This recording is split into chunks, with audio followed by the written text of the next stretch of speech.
Hola, buenas a los que ya están. Veo que están entrando poco a poco. Yes.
Jorge, vamos a esperar un par de minutos a ver si llega alguien más y empezamos. Perfecto.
Buenos días. Disculpe, creo que está muteada.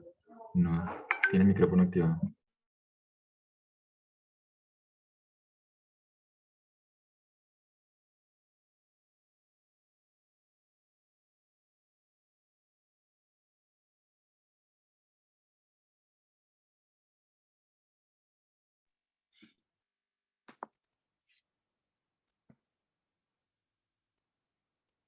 ¿Ahora me oyen? Sí, ahora sí. Ah, ¿qué tal? Bueno, entonces voy a empezar porque entonces no me oyeron nada de lo que dije antes, ¿verdad? Eh, sí, bueno, empecé, es la clase 12 y empiezo con una recapitulación de la clase anterior que la llamo recapitulación plus porque voy a decir algunas cosas adicionales. Em, bueno, eso. Entonces, hemos visto que hay integrales que aparecen al calcular amplitudes, ¿sí? Como esta del pescado, en la cual hay un lazo, y hay integrales que divergen, o sea, que tienen una divergencia y es una divergencia ultravioleta. O sea, divergen cuando el momento libre que está corriendo en el lazo se hace muy grande, ¿no? Entonces, en este caso, esquemáticamente, el integrando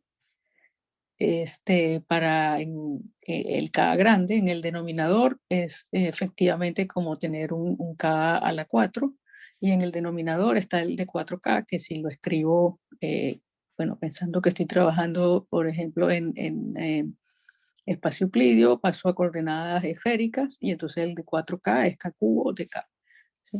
Entonces la integral que queda es, bueno, como la que está aquí, o sea, de K entre K y me estoy fijando en el límite grande. Bien, esa integral diverge y la divergencia es logarítmica porque, bueno, porque la integral de k sobre k da un logaritmo de k.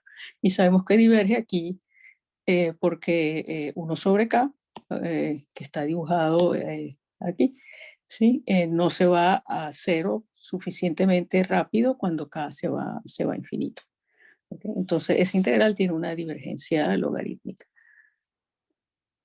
Claramente, si hay potencias de k positivas en el numerador, también la integral va a diverger porque no se va a cero en infinito.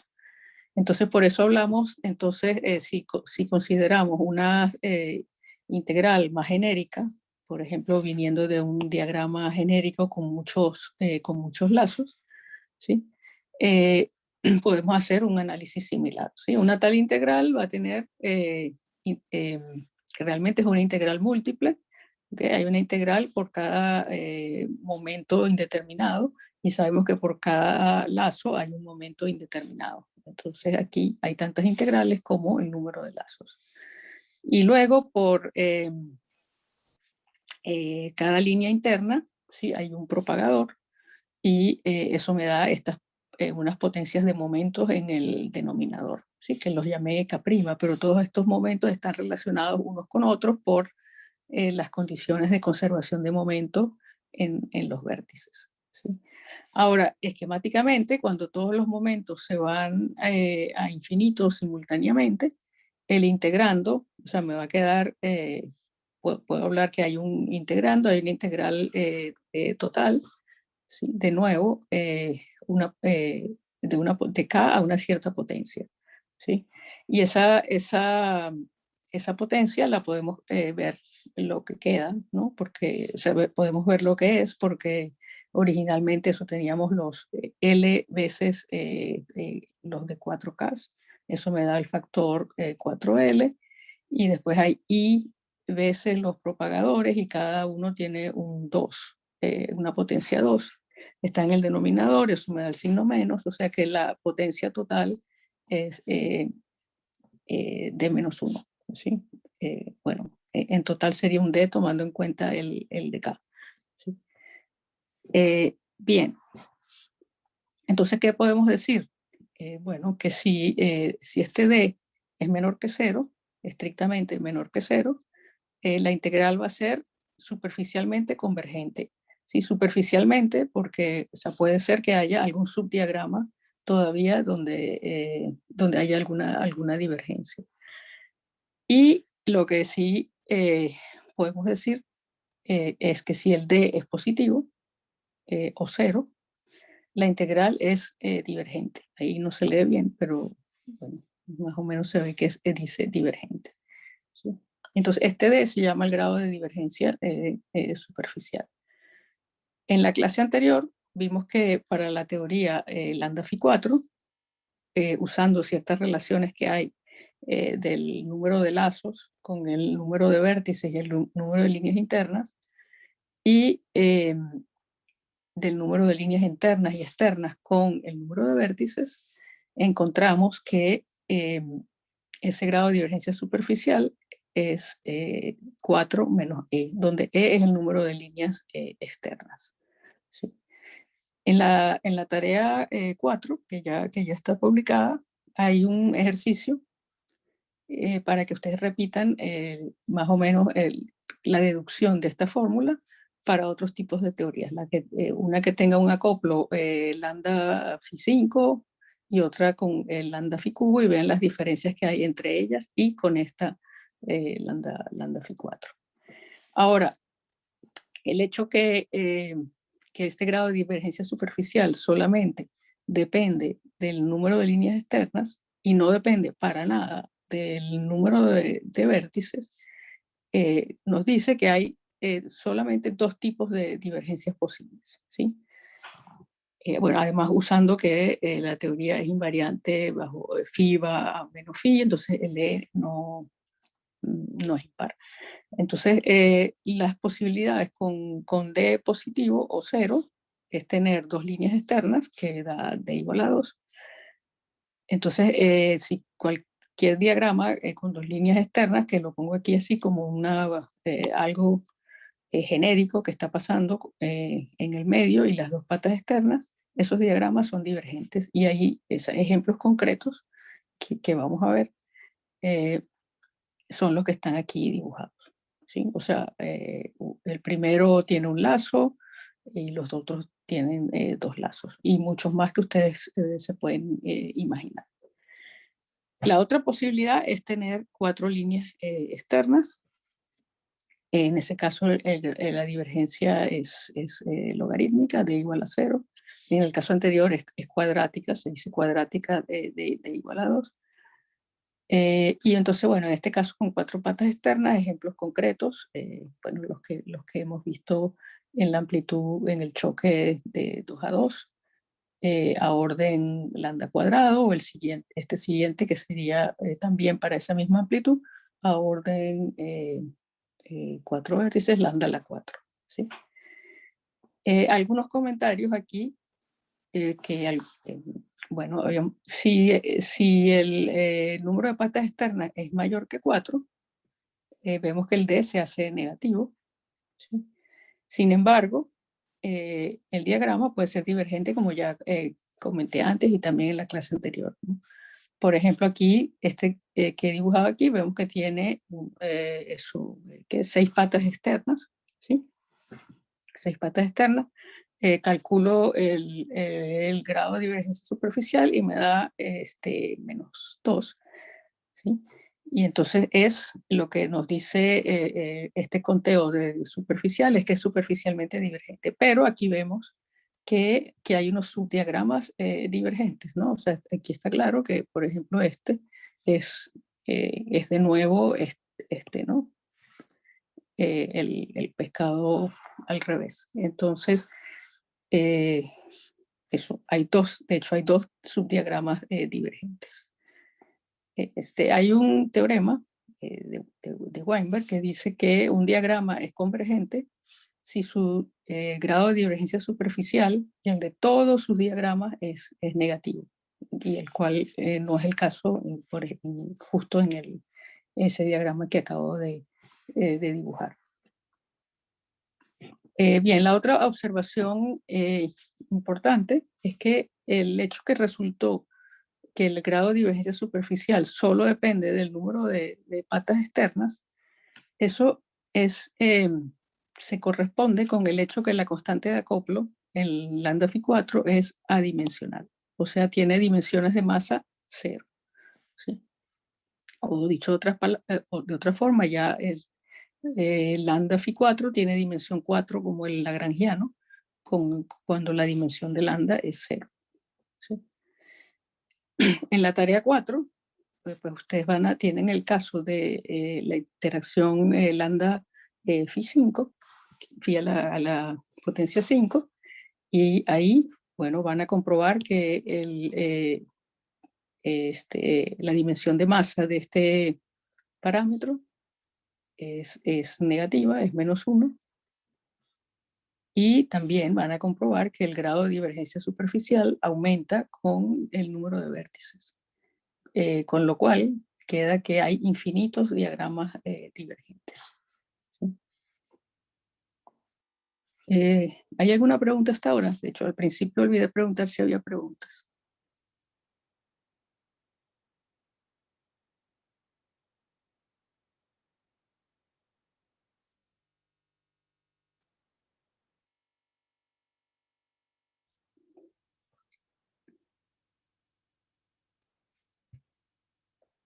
Bueno, entonces continúo.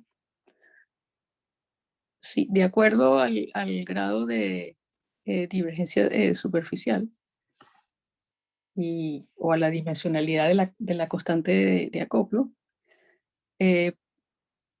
podemos ver que hay 3 tipos de comportamiento ultravioleta, ¿no?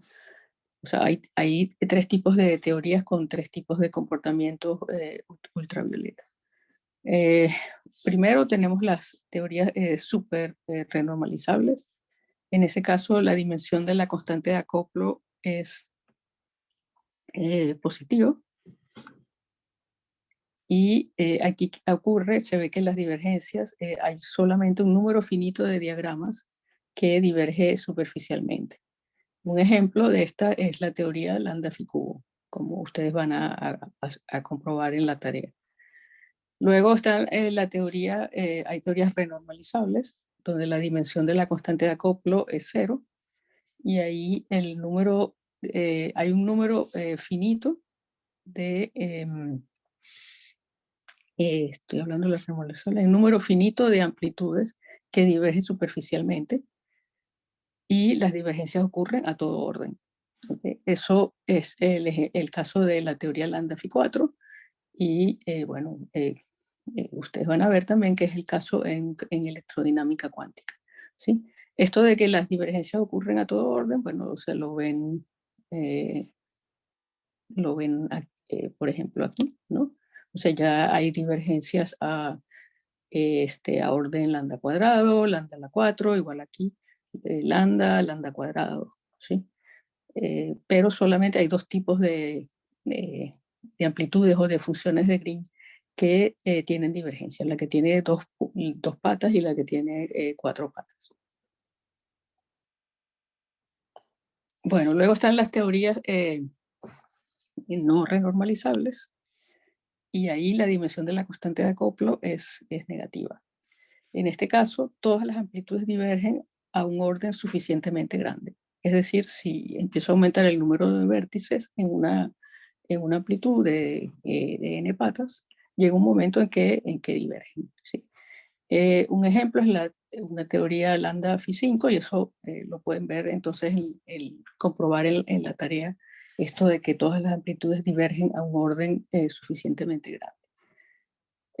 Otra teoría muy importante que tiene esa característica es gravedad. ¿Sí?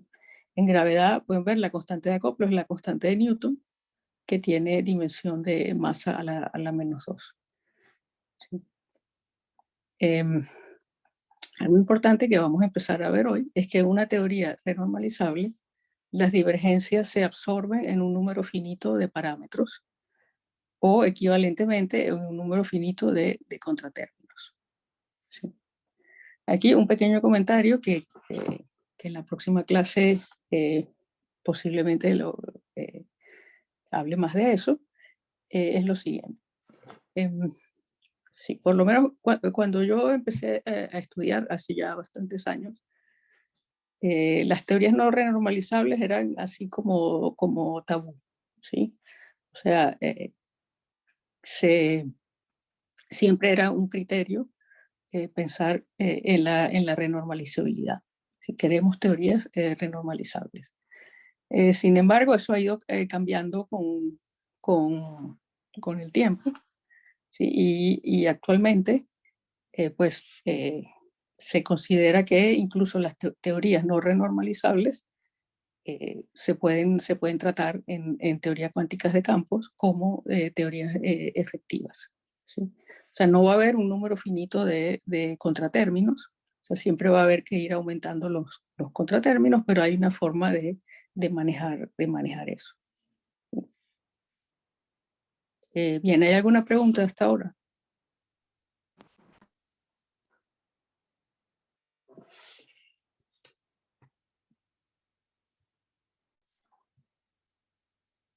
Bueno, entonces continúo. Bueno, algo más que vimos en la clase anterior, bueno, que es un requisito para empezar a ver cómo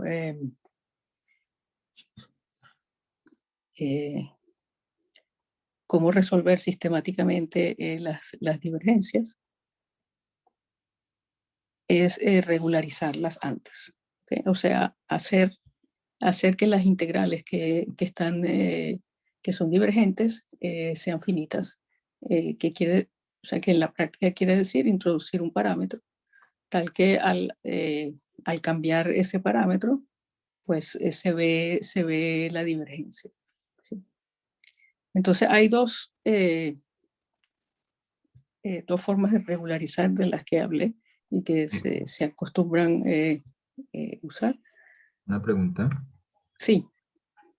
Respecto a la rotación de Vic, yo me acuerdo que usted mencionó que era como si nosotros agregáramos un contorno en el infinito que fuera nulo, entonces era equivalente a ir por el eje imaginario. Sí. Pero digamos que para eso tenemos que asegurar que el integrando diverja, o pues, no diverja, pues que se anule en el contorno infinito. Sí, ¿Pero eso correcto. siempre pasa en este caso? Sí, o sea, así asumimos que siempre pasa. En los casos que hice en la clase anterior, siempre pasa.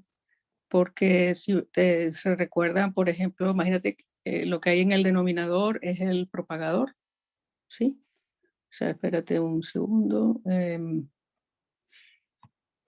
O sea, en el denominador hay unos propagadores, ¿sí? Y esos propagadores son de la forma K0 cuadrado menos el resto, menos m cuadrado, etcétera, ¿no? Y luego está la integral en el K0, ¿ok? Entonces ves que el denominador aquí se va suficientemente rápido a cero por aquí, en esta parte. Eso es la parte que te preocupaba, ¿sí? Ah, ok, sí, sí, claro, sí, siempre se va a hacer. Eso. Uh-huh. O sea,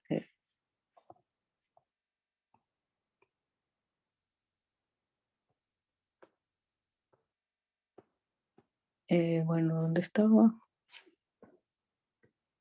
Aquí, en la regularización. Sí, bueno, hacemos esta rotación de Wick para luego trabajar en coordenadas esféricas, que es más cómodo, ¿sí?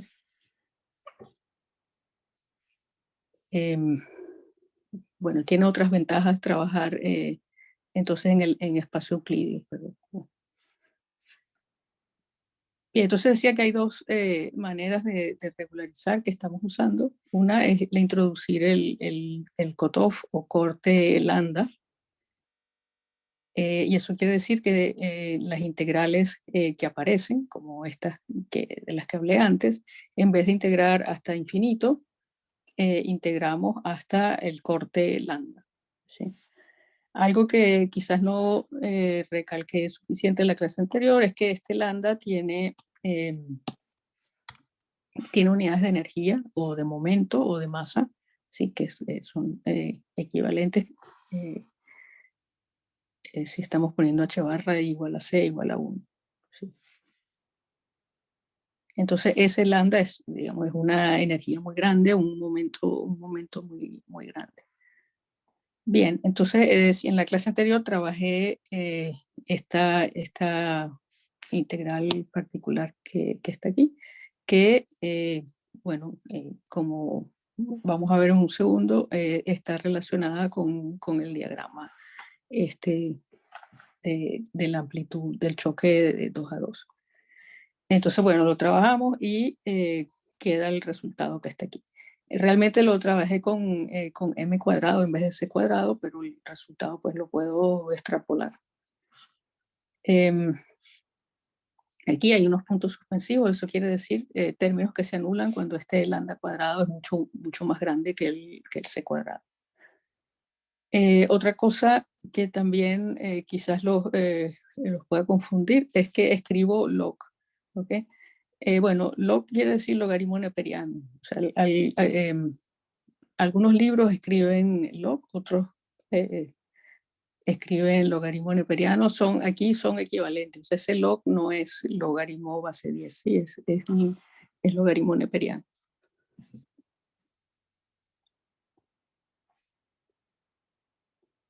Bien, eso es lo que da regularizando con el corte.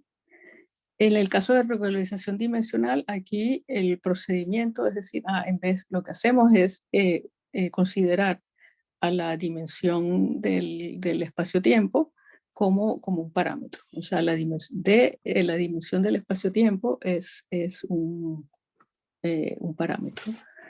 ¿Sí? Y en particular, esta diferencia, 4 menos d, se le da el nombre epsilon. Ojo, no confundir con el epsilon que aparece en los preparadores. ¿Sí?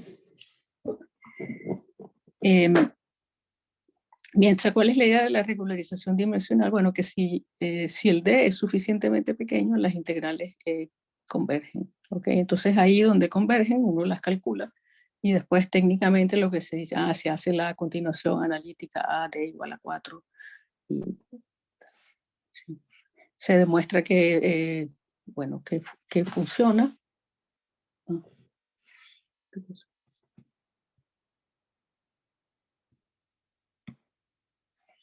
¿Me están viendo? Sí, Sí, profe. Sí, y están viendo perdón, están viendo las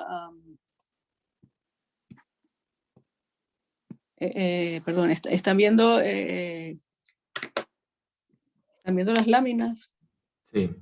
Sí, un segundo que yo me perdí por aquí.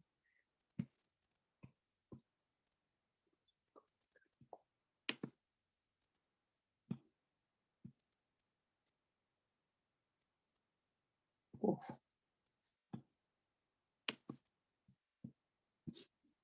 No, aquí estoy. Okay. No, perdón. Sí, no está bien, todo en orden. Sí, ¿dónde estaba? Ajá. Entonces decía que eso, consideramos a la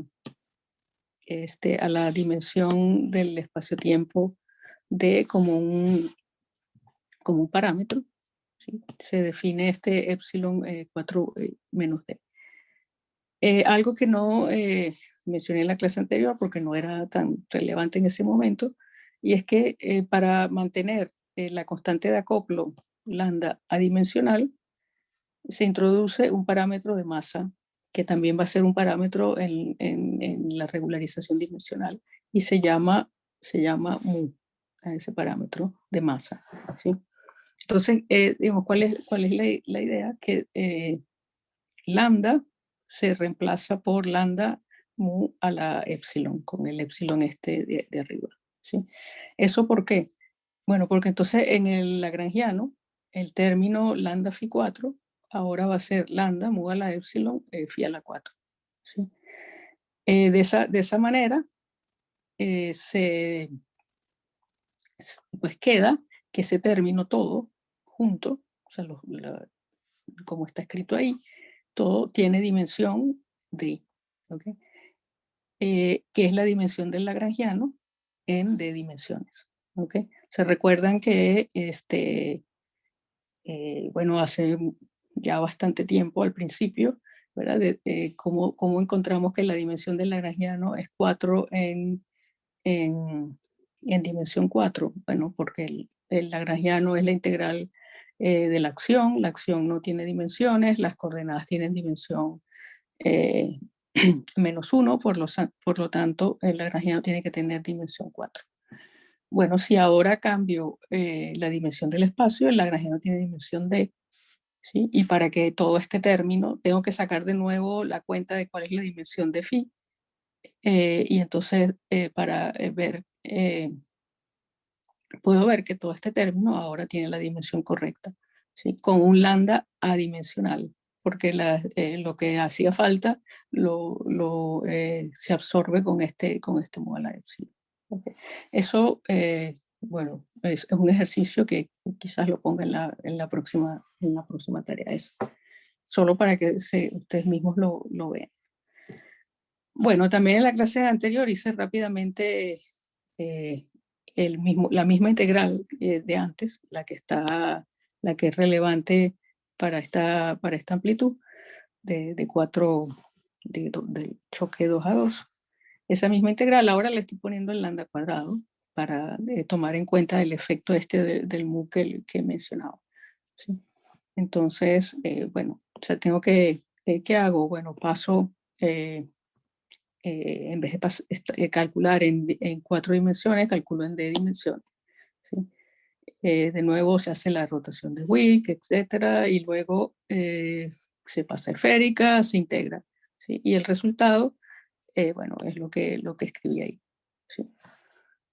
El resultado queda expresado, en el resultado aparece la función gamma evaluada en epsilon medios, donde de nuevo epsilon es el 4 menos d, ¿sí?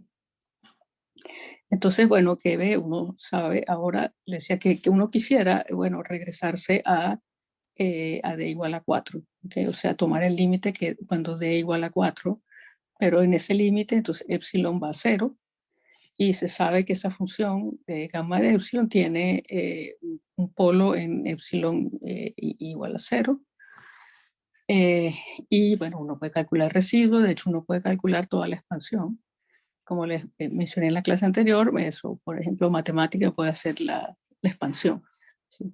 Entonces la expansión de gamma de epsilon medio cerca de epsilon igual a 0 es lo que está escrito aquí abajo, ¿sí? Está el polo y después vienen ya unos términos que viene un término constante y después vienen unos términos que se anulan cuando epsilon va a 0. Y la constante que aparece ahí es una constante trascendental que tiene un nombre, Euler-Mascheroni. Bien, pero entonces en el resultado ven que hay otras cosas que dependen de epsilon, ¿sí? En particular esta potencia a la epsilon medios, eso también puedo hacerle su serie. Ese tiene ahora una serie de Taylor, ¿no? Y la saco la serie de Taylor escribiendo la potencia como E a la potencia logaritmo. Y entonces cuando la potencia es pequeña, la serie de Taylor están ahí. Aquí están los dos primeros términos de la serie de Taylor de esta parte, ¿sí? Entonces, bueno, multiplicando, veo que el resultado, y de nuevo veo que hay una divergencia cuando epsilon va a 0, que ahora está en el polo, está aquí en el polo en epsilon, ¿okay? Esa es la divergencia. Después vienen términos que son finitos cuando epsilon, términos que son finitos y después términos que se van a 0 cuando epsilon se va a 0. Okay. En lo que vamos a hacer más adelante, realmente no voy a usar la regularización dimensional. Pero la regularización dimensional es el método que se usa en los cálculos, digamos, modernos en teoría de campos, en modelo estándar, en electrodinámica cuántica, lo que se usa es regularización dimensional. Y algo sí que aprovecho mencionar ahora, también que lo olvidé, este método de regularización dimensional lo inventaron o lo desarrollaron simultáneamente Toft y Bellman por el año 72 o algo así, pero también, creo que fue en Argentina, no sé si Jorge sabe si fue en Argentina o en Uruguay, Giambiaggi y Bolini. Y bueno, yo recuerdo hace mucho tiempo haber visto el artículo de Giambiaggi y Bolini, o los artículos de Giambiaggi y Bolini, y recuerdo que era bastante, se podían leer, se estaba muy claro y se podían leer. O sea, si los encuentro, los voy a poner en el repositorio, en el Git. Bien. En Argentina era, Ana María. Argentina, ok. Bien. Bueno, entonces ahora regresamos a la amplitud, donde habíamos encontrado el infinito. ¿Sí?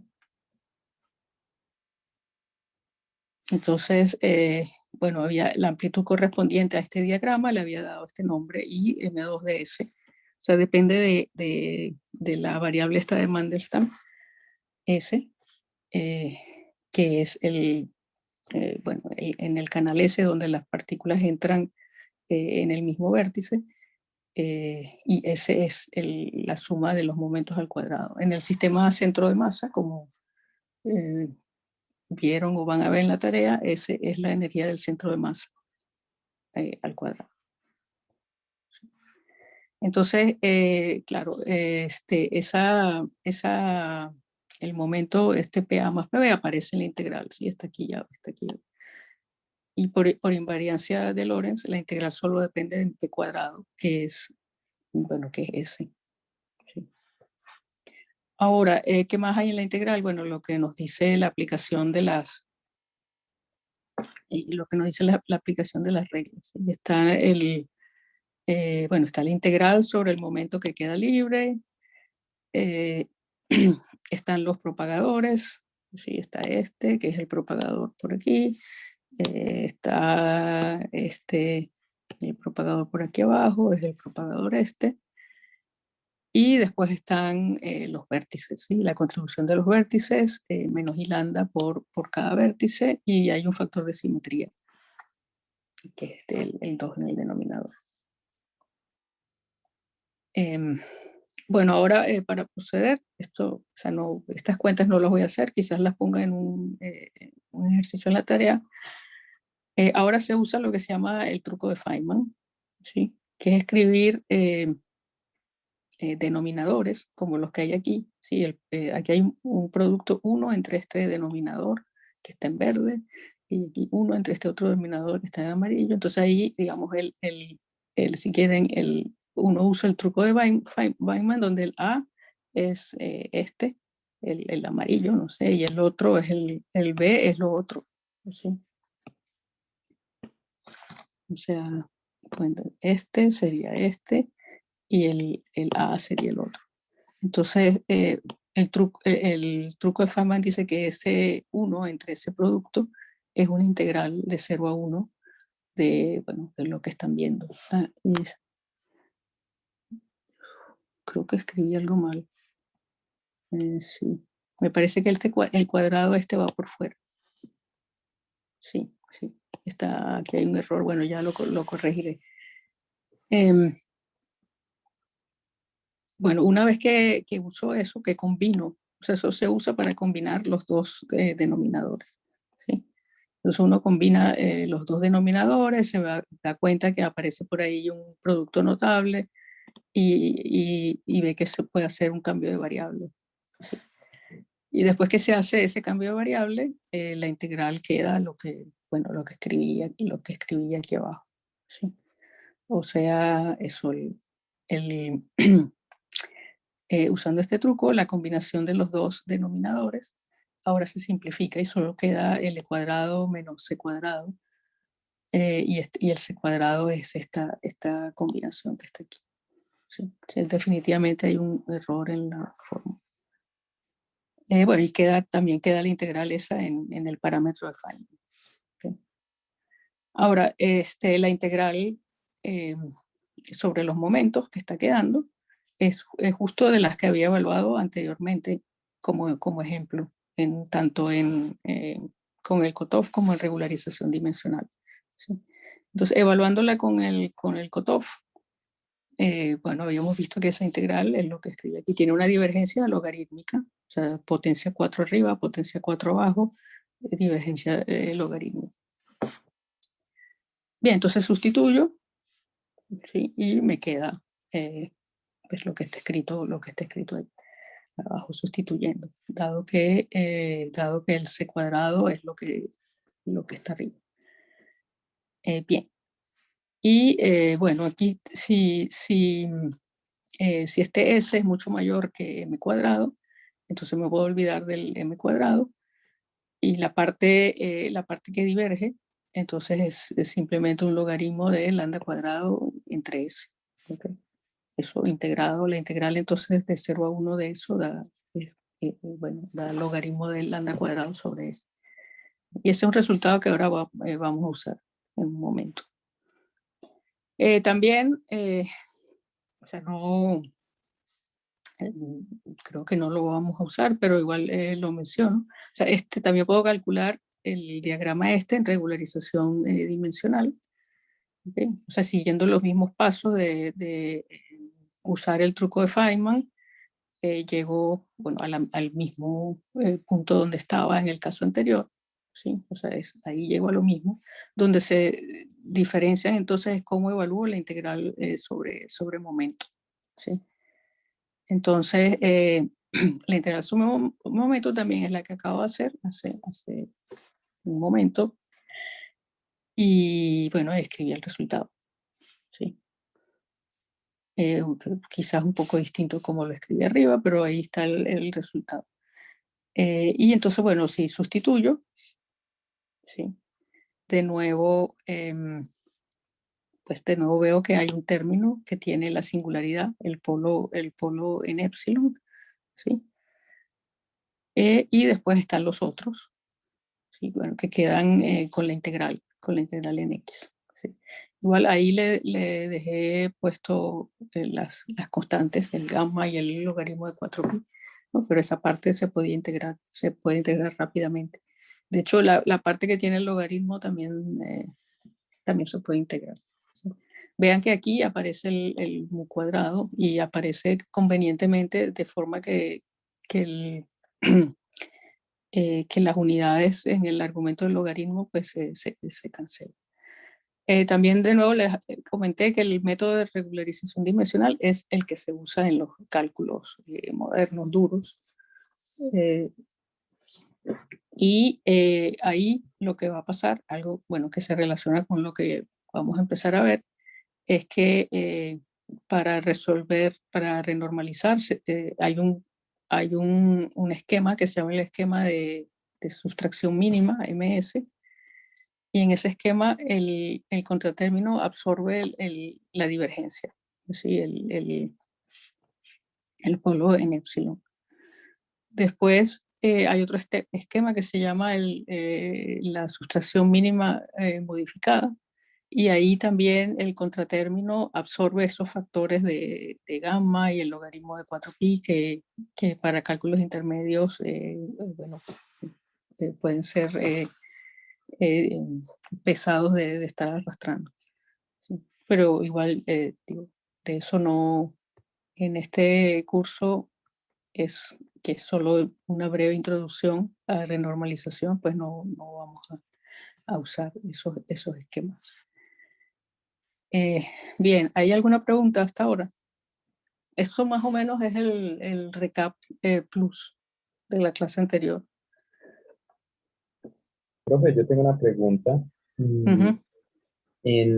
Cuando nosotros usamos una frecuencia de corte, ¿cuál es la diferencia entre eso y aplicar un corte suave, donde los pesos de los modos superiores decaen a cero? O sea, tú dices como que poner unas exponenciales que hagan que sus modos se vayan y controlen. Sí, así. Yo creo que sí, que también sé que hay unos procedimientos para regularizar así, o sea, basados en función cita, creo. Sí, me imagino que se puede hacer, sé que se hace en algunos casos, como en el caso de calcular las fuerzas en el efecto Casimir, pero yo, bueno, sí, hasta donde yo sé, creo que no se usa mucho en teoría de campos, pero también puede ser que tiempos más recientes, más modernos, se esté usando. ¿Sí? En todo caso, es posible que haya gente que lo use, ¿no? Aunque no sea lo más estándar. Pero bueno, eso, no puedo decir más nada. Ok, gracias, profe. Ok.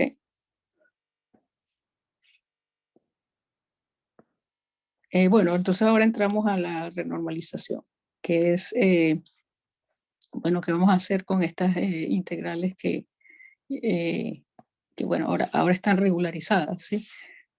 Pero ahora dependen de un lambda y de un épsilon, entonces digo, ¿qué hago con ese lambda y o con el épsilon?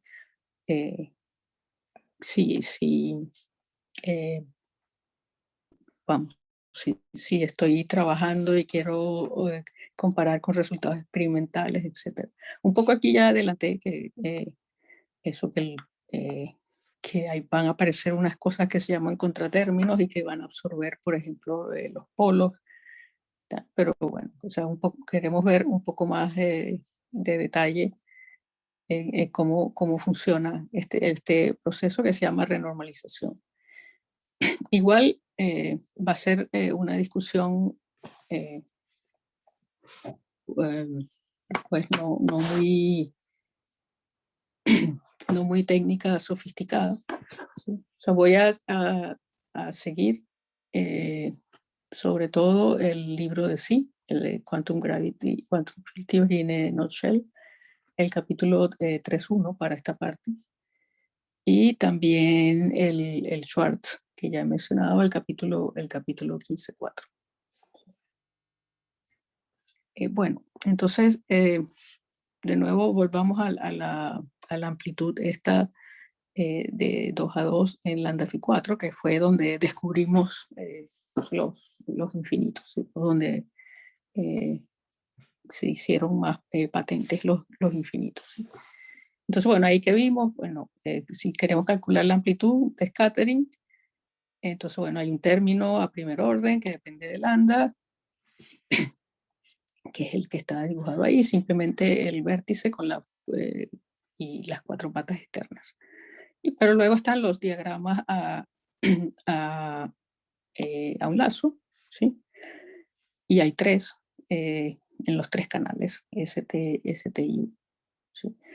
Y eso es todo hasta orden lambda cuadrado. ¿Sí? A orden lambda cubo, pues habrá más cosas.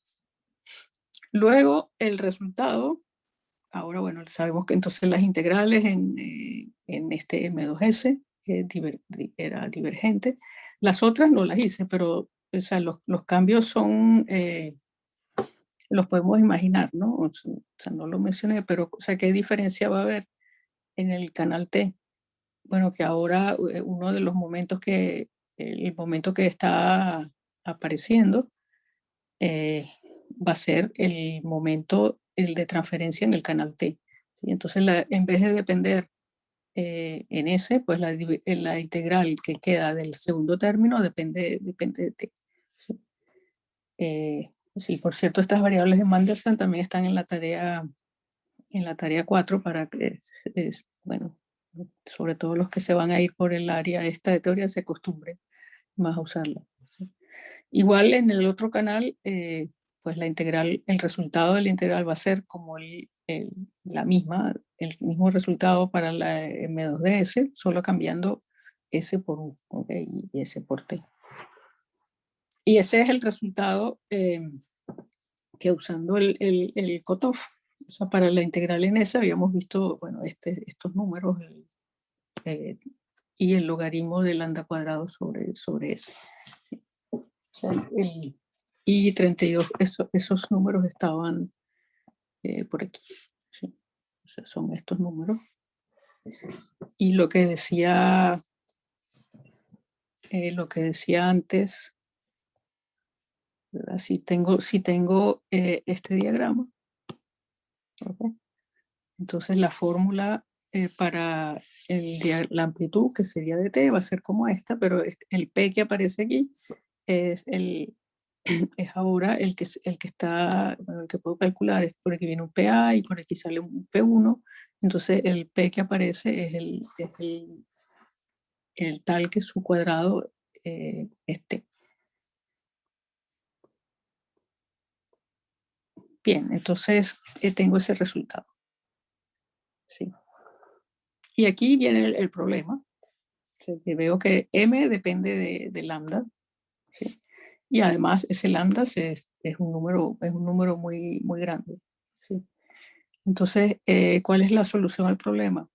Bueno, la solución es entender cuál es el significado de lambda. Entonces, ¿qué sabemos? Sabemos que lambda determina la magnitud de la interacción. ¿Verdad? Aparecía lambda phi 4 en el término de interacción. Okay. Para medir lambda, uno lo que hace, bueno, los experimentalistas hacen choques, experimentos de scattering de dos partículas de estas creadas por el campo phi, ¿okay? Un choque de 2 a 2, ¿okay? Y miden la sección eficaz para ciertos valores de esas variables de Mandelstam, ¿okay? Que, como ven en la tarea, quiere decir para ciertos, si voy al centro de masa, para ciertos valores de la energía del centro de masa y del ángulo de scattering. ¿Okay? Por otro lado, sabemos que la amplitud, que la sección eficaz es proporcional a la amplitud m cuadrado. O sea que efectivamente está midiendo m. ¿Sí? Pero este m también incluye esas correcciones con lambda cuadrado. O sea, el m incluye todo. ¿Sí? El m incluye todo esto. ¿Sí? Entonces, ahora, importante que darse cuenta que lo que se mide, lo que ve el experimentalista es un valor, un número, ¿sí? Y ese número lo podemos definir como un lambda renormalizado, ¿ok? O si lo llama el lambda físico. Pero como hay tantas P's y como también se usa en la literatura el lambda renormalizado, voy a usar el lambda renormalizado. ¿Eso qué quiere decir? Eso quiere decir que ahora estoy diciendo que la amplitud IM evaluada en estos S0, T0 y U0, la estoy definiendo como ese lambda R. ¿Okay? Bueno, hay unos factores de I bueno, porque están ahí en la definición de la amplitud. ¿Okay? O sea, estoy diciendo, a ver,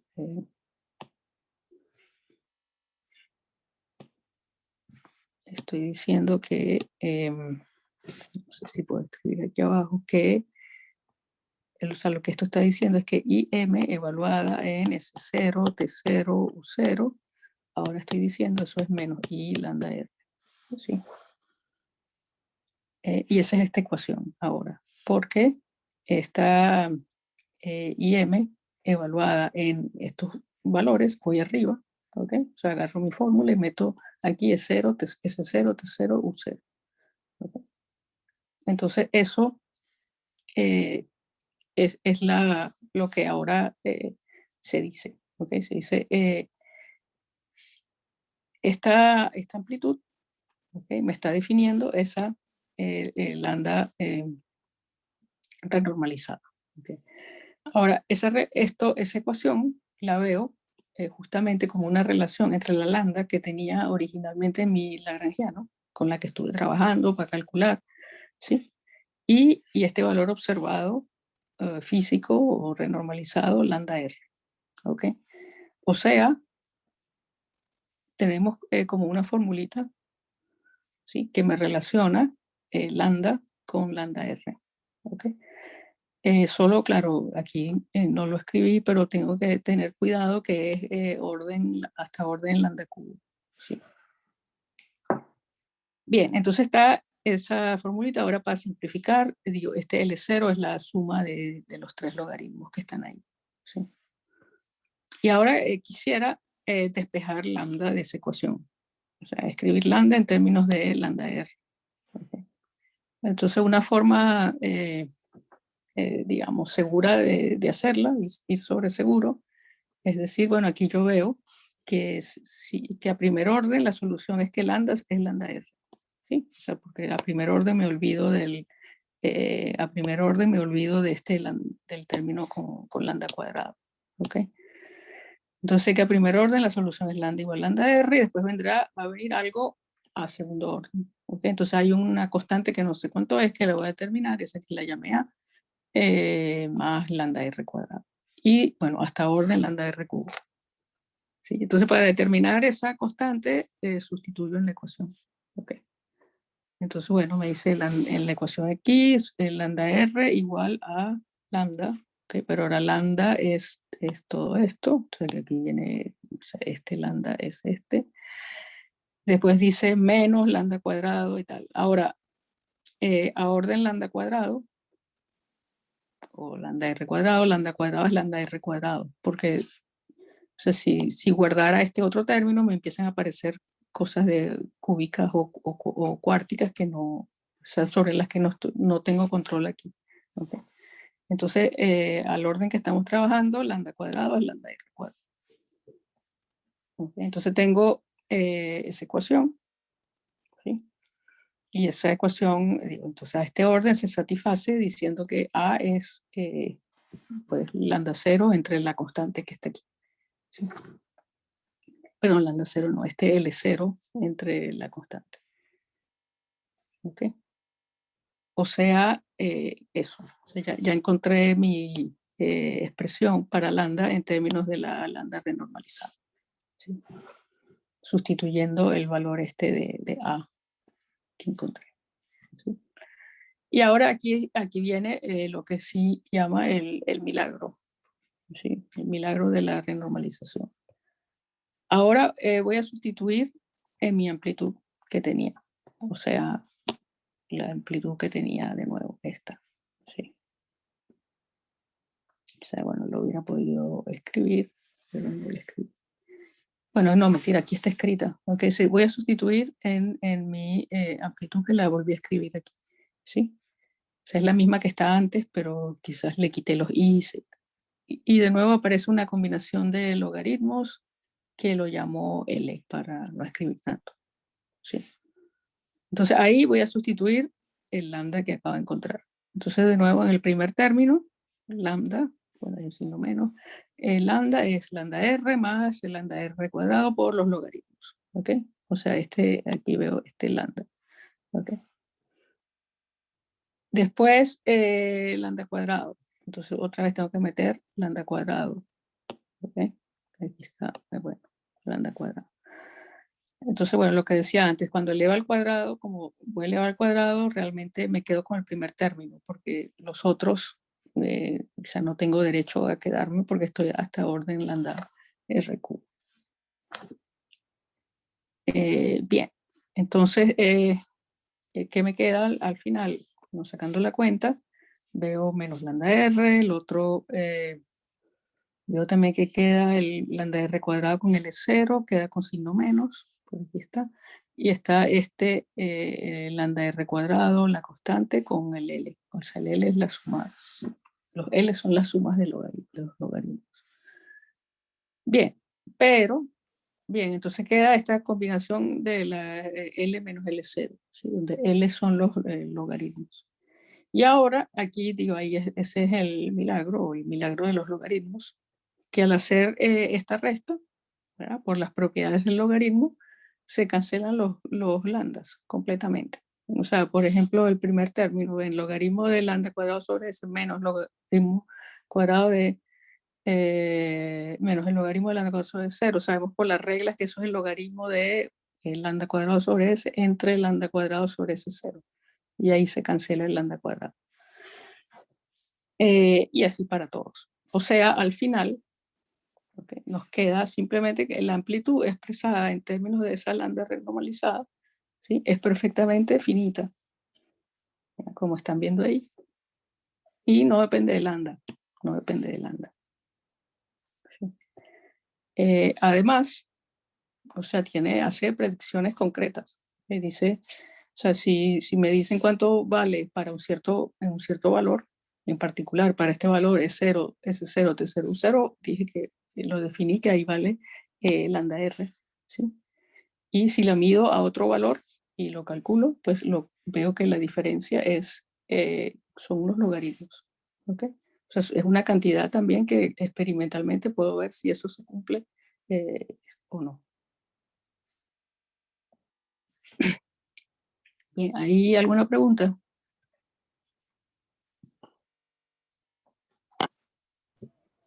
Ana María, tal vez sería un momento para hacer el recreo. Sí, estaba pensando 5 minutos de recreo. Si están de acuerdo los chicos. Sí, Sí. Y bueno, igual si hay alguna pregunta, me la pueden hacer ahora o al regreso del recreo.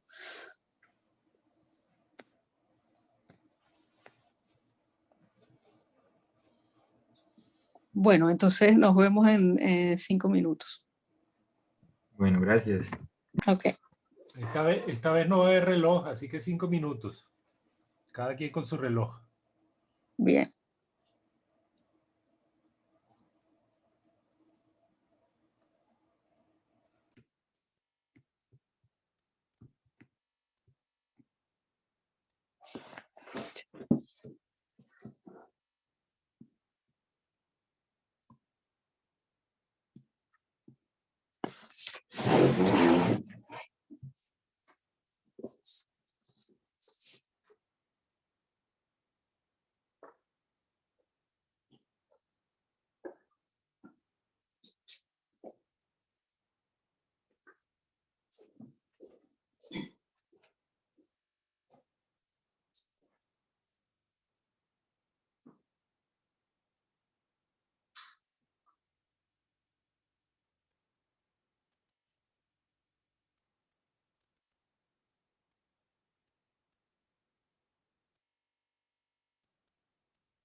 Entonces estábamos hablando de eso. Y de repente dice que esto, que tiene una relación con un hijo, no, claro, que no sé qué.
Creo que estamos listos.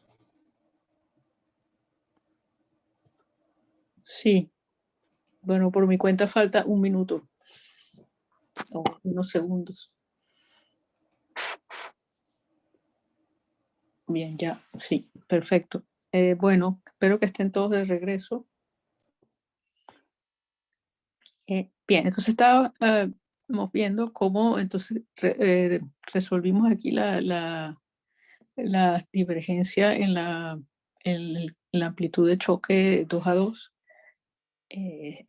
por lo menos a este orden lambda cuadrado. ¿Sí?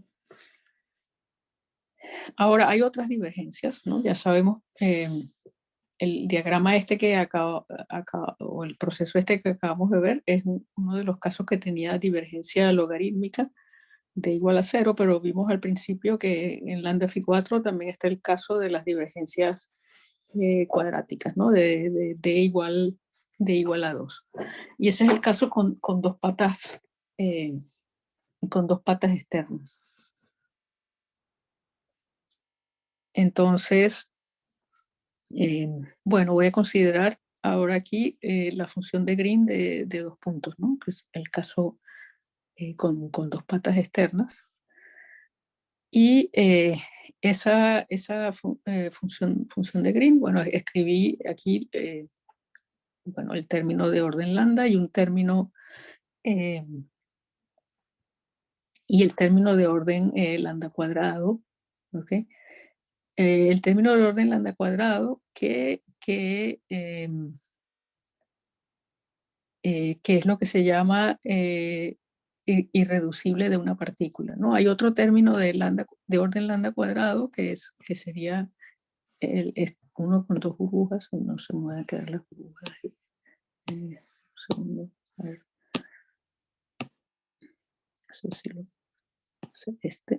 Ups. Bueno, que tiene dos lazos, ¿sí? A ver, déjame ponerlo por aquí abajo. No puedo rayar. O sea, habría otro término de orden lambda cuadrado que es este, ¿sí? Pero ese se puede cortar por aquí y quedan dos o sea, quedan dos de esta forma, ¿sí? Entonces, este que puedo cortar, se dice, ese es reducible al otro, al producto, sí, al producto de los otros dos. Entonces, sí. Entonces tengo estos diagramas hasta orden lambda cuadrado. Ok. Bien, entonces como según nuestras reglas para escribir esa función de Green, o sea, ¿qué tenemos que hacer? Integrar sobre los momentos que están. ¿Okay? Pero fíjense, hay un momento K en el primero, ¿sí? En el segundo, hay un K que si me doy cuenta, por aquí el que entra al vértice es K y el que sale también es K, ¿sí? Porque el momento P que tiene el lazo, como está dibujado aquí, por la derecha sale, a ver, por la derecha sale, o sea, va para arriba y por la izquierda entra, ¿sí? Entonces, quiere decir que el P no hace nada de conservación de momento, me dice que si está entrando K, por aquí en el horizontal también sale K. Igual en el otro diagrama, ¿okay? El K que entra por la derecha es el mismo que sale por la izquierda, porque digo, adentro hay conservación, está poniendo los momentos como están puestos ahí. O sea, que ahora los momentos independientes, hay dos, porque hay dos lazos, ¿verdad? Y veo que hay dos lazos. Es el que va por la línea de arriba, que lo llamo P, el que va por la línea de abajo, que lo llamo Q. Pero entonces el que queda en la línea del medio está determinado completamente por conservación de momento. ¿Okay? Y es P más K, P más K más Q. Bien, entonces eso, hay un momento K que queda integrado. ¿Sí? Hay otros que están integrados, pero o sea, el P en el primer integral y en el primer gráfico y el P y el Q en el segundo, pero ya vamos por ahí. O sea, si me fijo nada más en esos, digamos, los que están pegados a las patas externas, hay un momento K. ¿Sí? Entonces hay una integral ahí y después están los factores que se llevan las patas externas, ¿no? Entonces, bueno, pues, por las reglas de hace varias clases, eso me dan estas exponenciales. Y después queda el resto de cosas que las voy a escribir abajo, ¿no? Que faltan. O sea, por ejemplo, en la primera línea hay un propagador, que sería el primer término, el de orden 0, y ahí está. ¿Okay? Y después los otros que ya los voy a explicar. O sea, el hecho es que el resto de cosas, ¿okay? O sea, realmente lo puedo ver como la transformada de Fourier de la función de Green en el espacio de posición. ¿Okay? O sea, justamente sacar esta integral con estas exponenciales, lo que me está sacando es la transformada de Fourier. ¿Sí? Bueno, sí, esta es la transformada de Fourier de G. O sea, G tilde es la transformada de Fourier. Entonces, ¿qué tiene el G tilde? Bueno, lo que decía del primer término es solo el propagador. Si veo el otro diagrama, ¿okay? Vendría para acá. Entonces, ahí ¿qué me faltan? Bueno, ahora digamos, esta línea tiene un propagador, y sería este, ¿ok? Esta línea tiene un propagador, pero como es el mismo K, aquí está, ¿ok? Y después lo que va en el medio es la integral esta en P, que la llamé I1, y aquí está escrita esa integral en P, ¿no? Digamos, el resto del diagrama de las reglas. Entonces, ¿qué es la integral en P? Es el propagador ahora, que es el propagador de esta línea. Bueno, aquí está dicho. ¿Okay? El factor del vértice menos i lambda, el factor de simetría. ¿Okay? O sea que escrito todo junto, ¿okay? Lo que he hecho es seguir las reglas. ¿Sí? Ahora, pero entonces aquí llegamos a una integral de estas que divergen, ¿no? Y vemos justo que la divergencia es cuadrática. O sea, es de igual a 2, ¿verdad? Porque tiene un 4p, o sea, como decía, un p a la 4 arriba y un p cuadrado abajo. Entonces, creo que les dije en la clase anterior que esta integral que le hicieran como ejercicio, ¿no? Y bueno, ahí veo, me va a quedar una constante que no va a importar mucho para lo que voy a decir. ¿Okay? Y después veo el lambda cuadrado que sale, que me esperaba, y también sale un término, una subdivergencia con el logaritmo. Bien, ese es el primer término, perdón, esa es la contribución esta de un lazo. ¿Sí? Ahora, ¿qué pasa con la contribución de los dos lazos? Okay. Bueno, aquí la dibujé aparte. Entonces también ahí escribo lo que me dicen las reglas, ¿no? Están los factores de los propagadores, de estos propagadores, esos están escritos aquí arriba. ¿Okay? Y la parte de los dos lazos, esa es la integral que llamé I2. ¿Sí? Esa integral, entonces, I2, siguiendo todas las reglas, pues, ¿qué va a tener? Hay dos momentos libres, el que va por arriba, que se llama P, y el que va por debajo, que se llama Q. Entonces están las integrales sobre los momentos libres, están los propagadores sobre de esas líneas, y después tengo el propagador de la línea del medio. ¿Sí? O sea, está la línea del medio y este es el propagador de la línea del medio, ¿sí? Que lleva el momento K más P más Q. Después, ¿qué hay? Bueno, los vértices, hay dos vértices, menos i lambda cuadrado, y aquí hay un factor de simetría 3 factorial 6. Bueno, entonces esta integral, eso sí es difícil. Esa es una integral que técnicamente se dice que tiene divergencias que se solapan y es sí, bien complicada de evaluar. Está evaluada explícitamente en todo detalle en regularización dimensional, que yo sepa, en el libro de Ramón. Ahora, sí tiene un argumento, bueno, relativamente sencillo para ver qué da la integral, ¿no? Para los efectos importantes de la renormalización. Entonces, bueno, el argumento es el siguiente, es que primero es invariante de Lorentz. ¿Okay? Entonces, bueno, P y Q están integrados, solo puede depender de lo que no esté integrado, que es el K. ¿Sí? Y entonces, como es invariante de Lorentz, solo puede depender, ser constante, ¿okay? O depender de las cosas invariantes de Lorentz que me puedo construir con K, que son sus módulos, K cuadrado o K cuadrado al cuadrado, que escribo K a la 4, etc. ¿Okay? Entonces ahí puedo pensar en hacer una expansión de Taylor de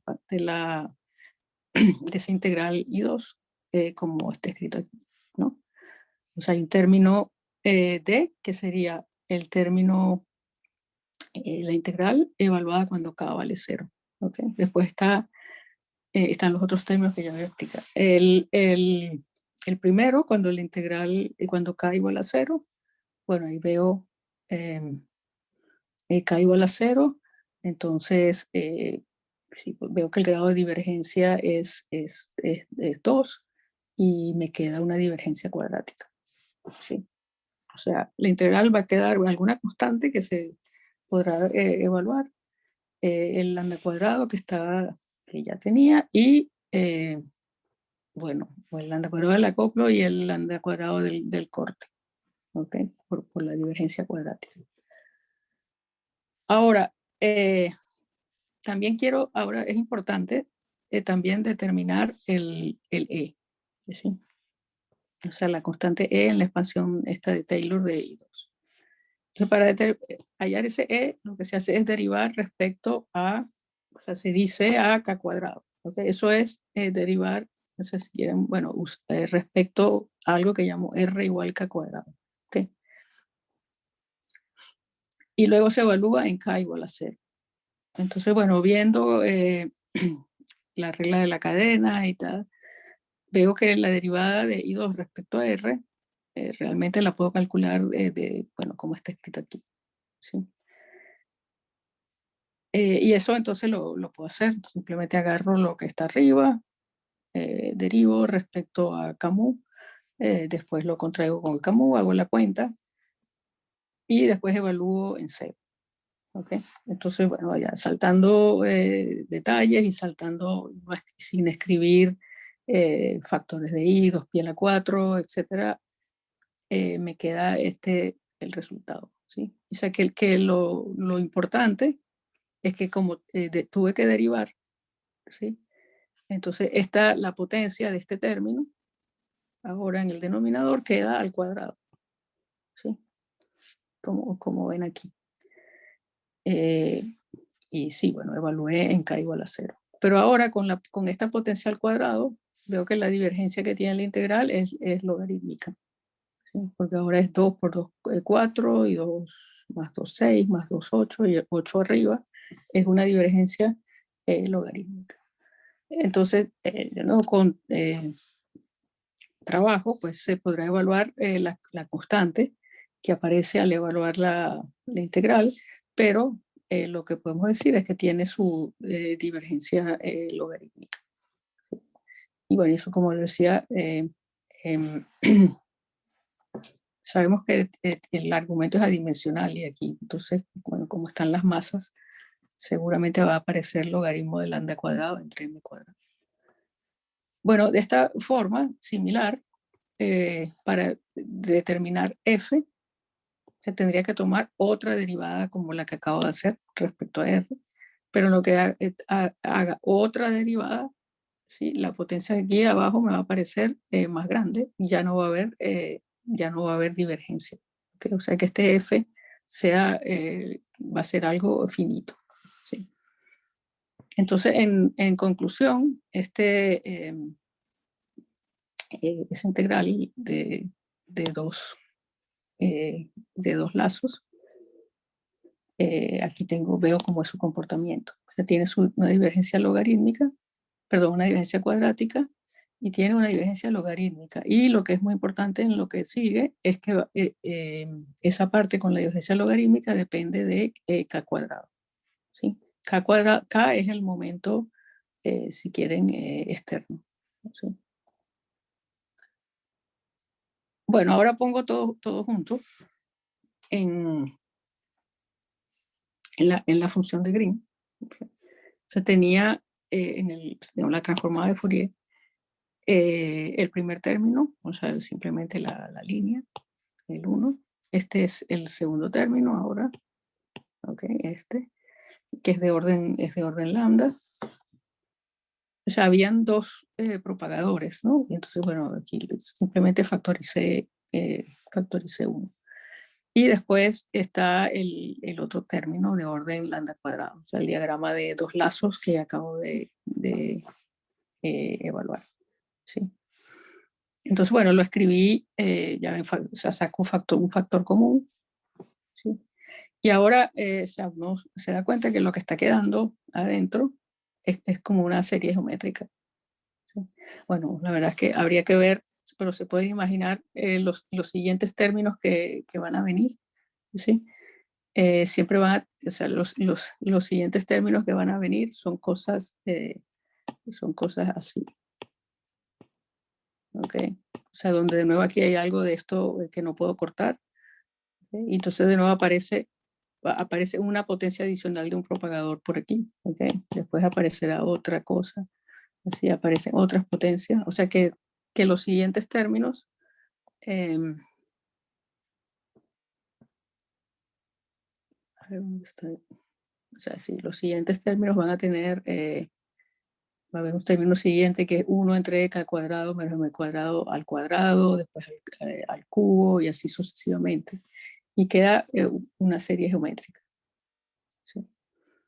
Es decir, por lo menos al orden en que estamos, que es lambda cuadrado, lo que está aquí dentro de la llave lo puedo escribir como 1 entre 1 más la suma. ¿Sí? O sea, tipo justamente de serie geométrica. Y luego multiplicando por el factor que tenía por fuera, pues lo meto y el resultado final es después de tanta vuelta, este es el resultado final. ¿Sí? O sea, donde veo que el denominador, ¿sí? Se ha modificado. O sea, originalmente en la función de Green, ¿verdad? La transformada de Fourier, lo único que había era esta parte. ¿Sí? O sea, si no hay interacciones, eso es lo único que hay. ¿Sí? Y ahora estamos viendo que en vez de ser 1 entre k cuadrado menos m cuadrado más y epsilon, es pues todo lo que está aquí arriba. ¿Okay? Que esquemáticamente, pues lo escribo así como lo escribe sí. ¿Okay? Fíjense que ahora multiplicando a k cuadrado hay un término por aquí. ¿Okay? Pero también está este otro. ¿Okay? O sea, hay dos términos multiplicando el k cuadrado. Bueno, hay uno, el que tiene coeficiente 1, y este es este 1, y está el otro, que tiene el coeficiente, bueno, que es el resto con el logaritmo. ¿Sí? Igualmente veo que hay otros términos constantes, además del m cuadrado, ¿no? Están el de orden lambda y el de orden lambda cuadrado, que van los dos, son cuadráticos en el corte. ¿Okay? O sea que esquemáticamente, o sea, toda esta cuenta que he hecho es para explicar un párrafo en el sí, ¿okay? Donde dice que el inverso del propagador en espacio de momentos, pues ahora queda modificado. Bueno, el propagador en espacio de momentos queda modificado de esa forma. ¿Okay? Eso lo reescribo pues simplemente la modificación la escribí aquí de nuevo, simplemente sacando factor común el 1 más b. ¿Okay? Entonces, ¿qué es lo que, observando esa fórmula, qué es lo que se concluye? Una, que originalmente, ¿verdad?, el propagador tiene un polo en k cuadrado igual a m cuadrado. ¿Sí?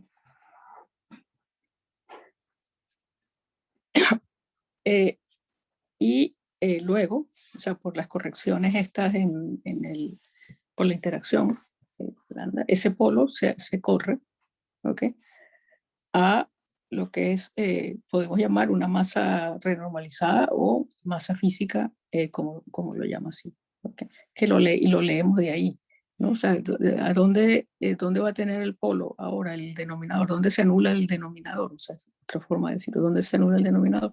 Bueno, ahora cuando k cuadrado tiene este valor, ¿ok? Y esa es la masa renormalizada ahora, ¿ok? Entonces vemos que también, así como hay una renormalización de la constante de acoplo, también hay una renormalización de la masa, ¿sí? Y al igual que antes, así como antes podía escribir la lambda original en términos de la lambda renormalizada, con esta ecuación también puedo escribir la m original, puedo despejarla en términos de la m renormalizada, ¿okay? Y claro, bueno, aquí a orden lambda es básicamente este A que tenía, la diferencia es este A. Y bueno, sí, bueno, las constantes no las puse bien, pero como sea, es algo que va a ir con lambda cuadrado, ¿sí? Y la otra observación importante es que, o sea, no solamente se modifica la posición del polo, sino que también se modifica el residuo, ¿okay? O sea, el residuo, en este caso, en el polo, digamos, va a ser el coeficiente que está aquí arriba, ¿okay? O sea, originalmente ese coeficiente era 1, ¿sí? Y ahora es 1 más b a la menos 1. Y la pregunta es, ¿eso ahora a qué corresponde? ¿Sí? O sea, ya vimos que el cambio de la posición del polo es renormalización de la masa. ¿A qué corresponde el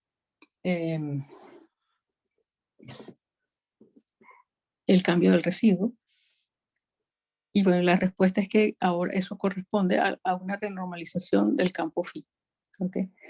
Y ahí se justifica el nombre de renormalizar, o sea, porque si pensábamos que antes tenía una normalización, ahora se renormaliza, ¿okay? De hecho, o sea, aquí la observación importante es que originalmente, ¿verdad?, cuando calculamos el propagador, que una forma de calcularlo es viendo que es la función de Green de la ecuación de Klein-Gordon, veíamos que la parte de la energía cinética está normalizado con un 1 aquí escondido, ¿sí? Y ese 1 que está aquí escondido, digo, aquí hay un 1, ese es el 1 que aparece, digamos, o aquí multiplicando el cuadrado, bueno, o aquí arriba, ¿sí? El hecho de que ahora nos esté quedando, bueno, este 1 más b k cuadrado en el denominador ahí, pues eso lo que nos dice es que ahora realmente esa normalización 1 está cambiando por el efecto de la interacción, ¿okay? Y es este 1 más b. Y bueno, debido a eso, entonces el propagador efectivo, que es este que estoy calculando, como la transformada de Fourier de las función de Green de 2 puntos, ahora va a tener este factor, ¿sí? Entonces, o sea, lo que estamos viendo es que hay renormalización de constante de acoplo, hay renormalización de masa y hay renormalización del campo phi. Y ya vamos a ver cómo se toma en cuenta todo esto sistemáticamente. Pero antes de seguir, paro y veo si hay alguna pregunta.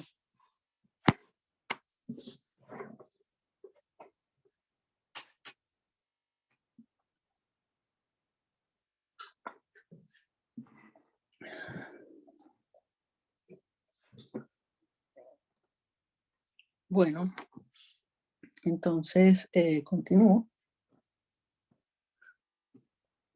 O sea, ¿qué he hecho hasta ahora para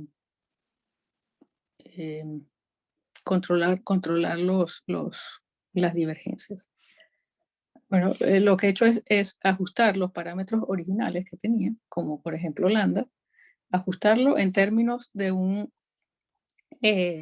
lambda renormalizado, ¿sí? Y luego escribir todas las amplitudes en términos de ese lambda renormalizado, o m en términos de este m renormalizado, y podría escribir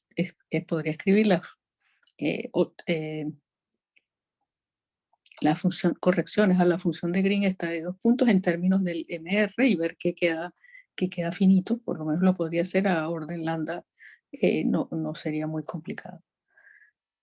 Ahora, al hacer eso y expresar ya sea la amplitud de choque esta de 2 a 2 o de 4 patas externas, en términos de los parámetros vimos de la constante renormalizada, vimos que la dependencia en lambda desaparecía completamente. Que algo similar va a aparecer a ocurrir con la masa esta renormalizada. Sí, de hecho, uno puede ver que, bueno, se puede convencer que funciona, y si quiere hacerlo bien en detalle, también hacerlo y ver cómo cuadran los números, que funciona a orden el lambda cuadrado. Pero sí, y de hecho funciona a todo orden, pero para hacerlo a todo orden, como lo estamos haciendo ahora, de ir ajustando poco a poco los parámetros, sería complicado, ¿no? O sea, la forma que es sistemática, la forma sistemática de hacer la cuenta y controlada, es incluyendo lo que se llama contratérminos en el lagrangiano. ¿Okay? O sea, tenemos un lagrangiano, ahora pensamos original, o sea, un lagrangiano que depende bueno, no debería decir original, un lagrangiano que depende de estas cantidades renormalizadas, ¿sí? Que son la masa renormalizada, la constante renormalizada y lo que llamo el campo renormalizado, ¿sí? Y además de eso, hay unos términos adicionales que se llaman los contratérminos, ¿okay? Y tienen unos coeficientes, bueno, que aquí los estoy llamando delta Z, delta M y delta lambda, como los llama Peskin. Sí, sí los llama simplemente ABC. O sea que el nombre no importa mucho. O sea, lo que es importante, que solamente hay 3. ¿Sí? Que solamente hay 3, o sea que es un número finito, hay 3, y además todos son de la misma forma de términos que habían en el lagrangiano.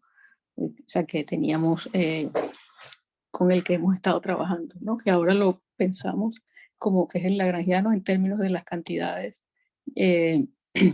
renormalizadas. Entonces la pregunta es, ahora, ¿cómo voy a determinar esos coeficientes? Delta Z, delta M y delta L, delta lambda, perdón. Bueno, esos coeficientes, la idea es que ellos van a depender de la constante de acoplo, lambda R, ¿okay? Y se van a determinar iterativamente. O sea, ¿cómo? Para, de nuevo, que a todo orden absorban los infinitos, ¿okay? Las divergencias que queden cuando calculo con el lagrangiano este que llamé LR. Okay. Entonces, ya para ir terminando, voy a hacer un ejemplo de esto de cómo funciona. O sea, de nuevo, la amplitud que tenía, la que ya estudié, phi, o sea, de 2 a 2 en lambda phi 4. Okay. O sea, recuerda que aquí ya resolvimos y ya vimos que si defino la lambda renormalizada como el valor de la amplitud en ciertos valores, de STU, ¿ok? Y luego sustituía, encontraba la relación entre lambda y lambda renormalizada, y sustituía, encontraba una amplitud independiente de lambda, y, o sea, lambda el cutoff, y finita, ¿ok? Bueno, ahora voy a encontrar lo mismo, pero con esta filosofía de los contratérminos. Entonces, ¿qué hago? Bueno, de nuevo considero ese proceso. ¿Sí? Entonces voy a calcular mi amplitud. Entonces, ¿qué diagramas tengo? Bueno, los que ya conocía. Entonces, si yo veo mi lagrangiano, ¿ok? Veo mi lagrangiano, veo que ahí, el que llamo LR, veo que ahí hay un término, este término de interacción. ¿Sí? Y bueno, con ese término de interacción me da un vértice de 4 patas, ¿ok? Y con ese vértice de 4 patas me construyo estos posibles diagramas. ¿Okay? El de primer orden en lambda R y estos otros en lambda R cuadrado. ¿Okay? Ahora, ¿qué es lo nuevo? Que si veo los contratérminos, ¿sí? En los contratérminos también hay algo, aquí hay un error, esto debe ser 4, o sea, pierde a la 4. Okay. A ver si aquí debe ser 4. Bueno. Fierre la 4, ese también, ¿okay? Me puede producir una contribución a este choque, ¿no? O sea, simplemente eso es como un vértice efectivo de 4 patas. ¿Okay? Aquí sí está escrito correctamente. Bien, entonces eso me da un diagrama adicional. ¿Okay? Y ahora, o sea, lo que va a pasar, lo que tiene que pasar es que ese delta lambda, ¿okay? Tiene que depender en el lambda R al orden apropiado para cancelar las divergencias que vengan de los otros diagramas. ¿Okay? O sea, concretamente, bueno, concretamente es lo siguiente. O sea, de los primeros 4 diagramas ya los he calculado antes. Sí, antes los calculé con el lambda. Y ahora los calculo con este lambda R. O sea, es el mismo, los mismos resultados. Bueno, si le aplico la regla de Feynman al primero, me queda aplico las reglas de Feynman a los otros y evalúo las integrales como he estado hablando, me queda este resultado, ¿sí? Y luego del último término, bueno, ese es simplemente un vértice, o sea que esa es la contribución, es como la primera que está aquí, solo que en vez de ser lambda R es este delta lambda. ¿Okay? Bien, tengo eso. Y ahora impongo la condición de que esta amplitud medida en el punto S0, T0, U0 me da es lo que me determina este lambda renormalizado. ¿Sí? Bueno, le pongo atención a los signos y tal, y de ahí despejo, entonces. ¿Okay? O sea, para que esto sea cierto, ¿okay? O sea, cuando evalúe, entonces, cuando ponga S0, T0 y U0 aquí, lo que está quedando se lo tiene que absorber el delta lambda, ¿okay? Para que se cumpla la igualdad. ¿Okay? Entonces, para que se cumpla la igualdad, digamos, como ya esta parte se está satisfaciendo, entonces la parte que queda debe ser 0 y de ahí despejo delta lambda y me queda ese resultado. ¿Okay? Ese es el resultado para ese delta lambda a orden lambda R cuadrado. Okay. Bien, y ahora, bueno, ¿cuál es el siguiente paso? Ya que lo tengo, el delta lambda, lo sustituyo de nuevo en mi expresión para m. ¿Okay? Pero entonces de nuevo, cuando lo sustituya y vea bien los signos, y otra vez me quedan unas diferencias de logaritmos, y pues simplemente recupero el mismo resultado que tenía antes. ¿Sí? Solo, o sea, ¿cuál es la ventaja ahora? Que es sistemático y que podría irme al orden siguiente en la lambda cubo, ¿sí? O sea, constante de acoplo al cubo. Pero para eso, bueno, van a venir otros diagramas, o sea, no solamente de los que me da el lagrangiano R, también sino los que vienen de los contratérminos. ¿Okay? Entonces, digo, ¿cuál es el procedimiento?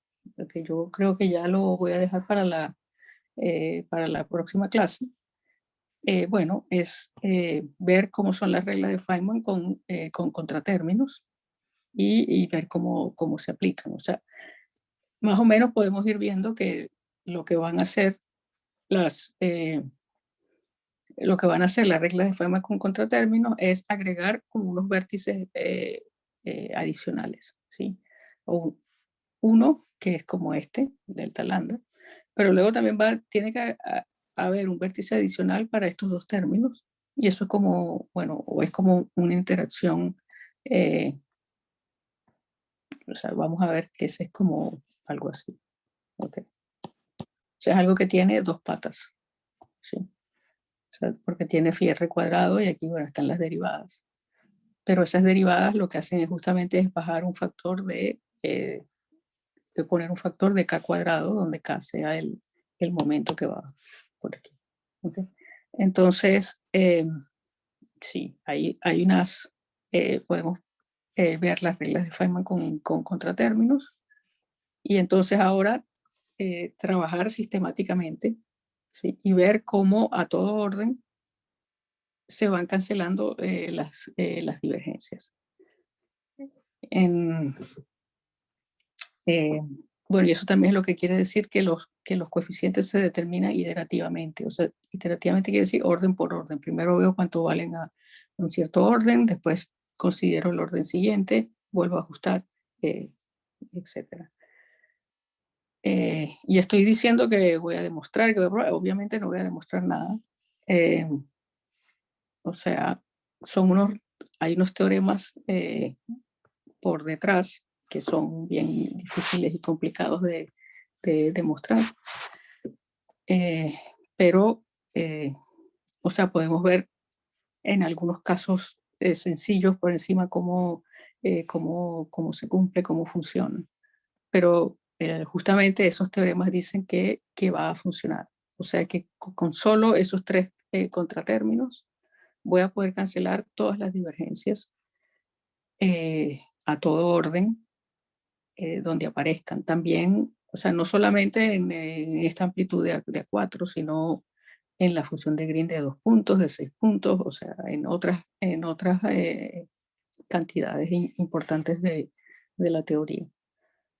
Entonces, bueno, eso lo voy a dejar para la siguiente clase, y en la siguiente clase también voy a hablar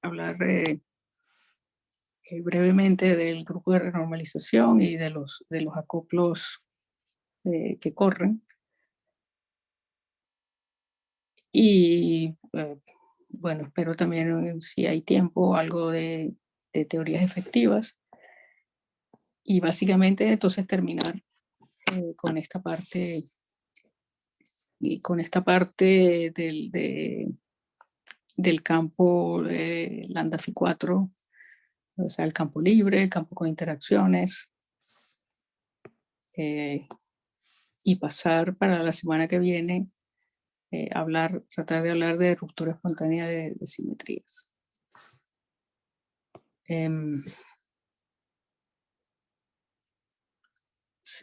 Sí, no sé si hay alguna pregunta.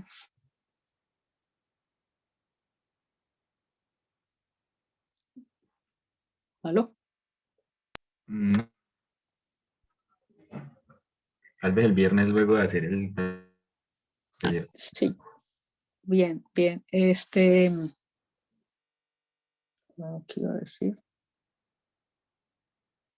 Ya, bueno, no sé si está el profesor José Antonio y quiere hacer algún comentario sobre las tareas. Creo que ya descargaron la primera tarea, ¿no?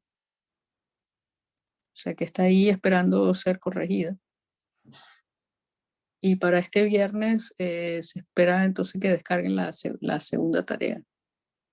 Pero no sé si hay alguna pregunta sobre el procedimiento o alguna pregunta sobre las tareas también.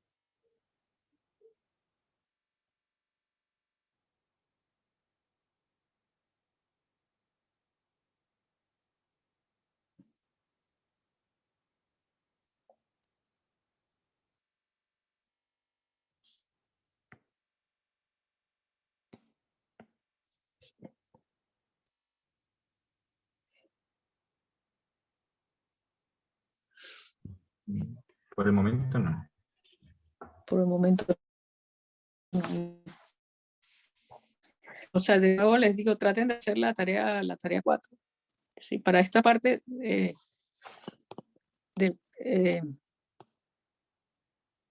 o sea, para esta semana, pues, o sea, todavía no se me ha ocurrido nada para la tarea que sea sencillo y pero que todavía puedan aprender algo, sea relevante para lo que estamos haciendo y que puedan aprender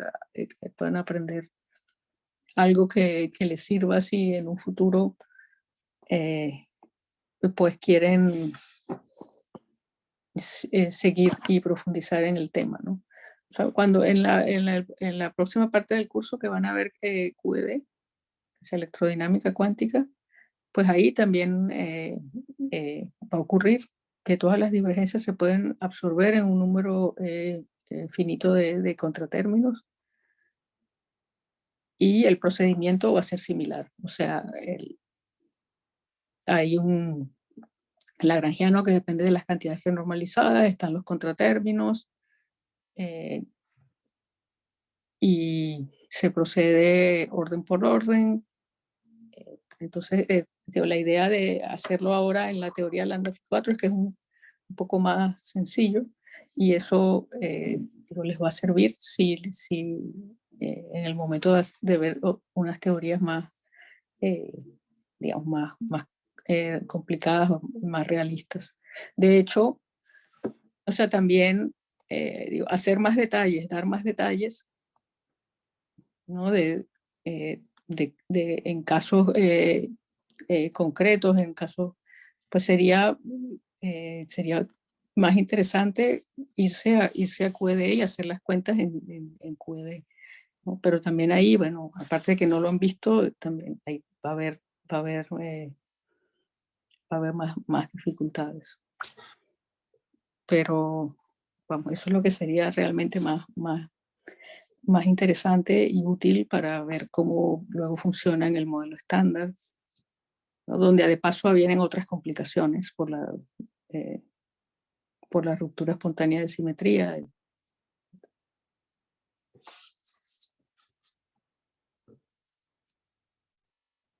Bueno, entonces si no hay preguntas.